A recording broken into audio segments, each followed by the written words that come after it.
질의해 주시기 바랍니다. 네, 저도 같은 문제 계속 이야기할 수밖에 없을 것 같습니다. 그 의원들은 또 의원 외교를 하니까 저도 일본의 정치인들 그리고 미국의 정치인들하고 얘기를 하는데요. 이 얘기를 들었어요. 일본 정치인들은 좋겠다. 정말 비극적인 어떤 사건들을 경험하고 있는 대한민국이지만 이 리더십 공백이라는 어떤 특수한 상황 때문에 미뤄질 수 있어서 협상 테이블에서 후순위가 될 수 있어서 좋겠다라는 얘기를 실제 사석에서 했습니다. 그리고 또 하나 이번에 5개 협상 대상국 얘기할 때 미국 상원 의원은 이렇게 얘기합니다. 호구 순서다. 라고 얘기합니다. 자, 이런 얘기가 자국에서도 보는 어떤 인식입니다. 이 협상 테이블이 얼마나 예민한지를 우리 정부도 모르지 않고 있다고 생각하고 그렇기 때문에 언론들도 임하는 것 자체가 어떤 위험성을 내포하고 있는지를 계속 보도를 하고 있습니다. 그럴 때 가장 현명하게 대처하는 방법은 테이블에 쉽사리 앉지 않는 겁니다. 그런 방법은 외교 현장에서 여러 번 해보셨겠지만 여러 가지 방법이 있을 수 있습니다. 외교적 툴도 사용할 수 있고 나름대로 국내적 상황을 레버리지로 들 수 있습니다. 근데 너무 적극적으로 뭔가를 할 수 있을 것처럼 지금 대행체제에서 그걸 왜 못하냐라는 얘기를 서슴없이 하는 것조차도 어떤 의미에서는 전략 부재라고 저는 생각합니다.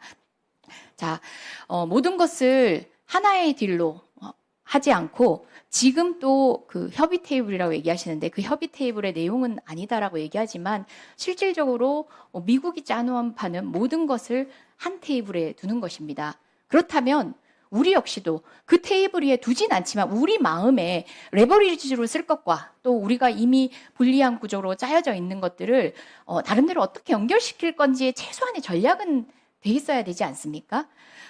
장관님 생각하는 우리가 유리하게 미국에 얘기할 수 있는 것들은 뭐라고 생각하세요? 외교부 장관이기 때문에 비록 산업 전문가 아니고 에너지 전문가 아니고 또 기타 국방 전문가 아닐지라도 계략적으로는 주소는 저는 알고 계실 거라고 생각합니다.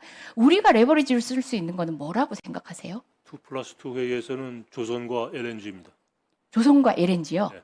조선에는 오케이, 전 동의합니다. LNG가 어떤 의미에서 저희가 레버리지로 쓸 수 있는 거죠? 그것은 미국이 우리에게 관심을 갖고 있는 두 가지 큰 분야이고 조선업은 한국 이외에 마땅한 파트너도 찾기 쉽지 않은 것이 현실이고 그다음에 LNG는 그 프로젝트 자체가 경제성 있느냐 없느냐에 여러 가지 신중히 검토해야 될 부분은 많이 있지만은 우선 구매한다는 그 차원에서의 저희 레버리가 좀 있고 또 우리하고 단독으로 하지 않고 여러 나라, 일본, 대만, 여러 가지 지금 이 문제에 관련되어 있는 나라들과의 함께 공조할 수 있는 방안도 있고 그렇기 때문에 지금 단정적으로 어떤 대안을 가지고 지금 협상을 하고 있는 단계가 아니기 때문에 얼마든지 우리가 레버리지로 활용할 수 있는 부분이 있다고 생각합니다.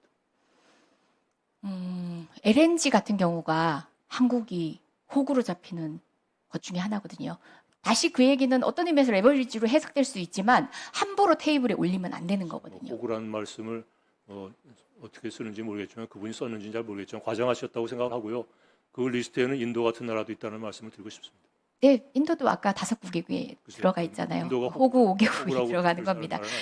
실제 트럼프의 정책을 보면 관세에 대한 입장도 오락가락하고 있고 변동이 있고 또 국내의 어떤 경제 상황이라는 것도 영향을 미치고 있습니다. 뿐만 아니라 관세라는 것 그리고 뿐만 아니라 지금 어떤 미국채에 대한 입장도 사실은 우리한테 또 다른 압박으로 느껴질 수도 있는 그런 협상 테이블 안에서는 우리는 얘기하고 있지 않지만 굉장히 중요하게 입장을 견지하고 있어야 될 주요 주제거든요. 제가 이 디테일한 얘기를 갑론들박해가 토론하자는 뜻이 아니라 그 정도로 지금 총리가 언급한 것 이외에도 언급한 것들은 어떤 것들은 언급조차 하면 안 되는 것들도 있었고 언급한 것 이외에도 우리의 입장 정리가 먼저 돼야 되는 것들이 있는데 저희는 한 번도 우리 한국의 입장이 어떻다라고 정리된 것도 보지 못했고 심지어 관련돼 있는 기업들조차도 그 입장이 정리되어 있지 않아서 그런 논의를 하는데도 상당한 시간이 필요합니다. 저는 관세 이후에 70일 동안 우리가 해야 될 일은 그런 입장 전리를 하면서 시간을 유예하는 것이었어요. 대행이 권한이 있다 없다 논쟁에 직접적으로 대행 스스로가 참여했던 것부터가 협상의 실패. 그건 뭐 언론의 인터뷰 과정에서 나온 말이니까 그 말씀을 너무 확대 해석하실 필요는 없다고 생각합니다. 언론 인터뷰에서 말 한마디 잘못해서 낙마하는 정치인들이 있습니다. 그 자리가 무서운 자리거든요. 조사 하나도 신경 써야 되고 마침표를 어디에 찍을 건지도 저희는 수십 번 생각합니다. 그런 자리예요. 그런 고민 안 돼 있는 분이 그 한마디로 대한민국 경제가 대한민국 국가의 운명을 결정하게 된다는 걸 모르고 계신다는 것도. 저는 뭐 권한 대행으로 해야 될 일을 하겠다는 뜻으로 저는 해석했습니다.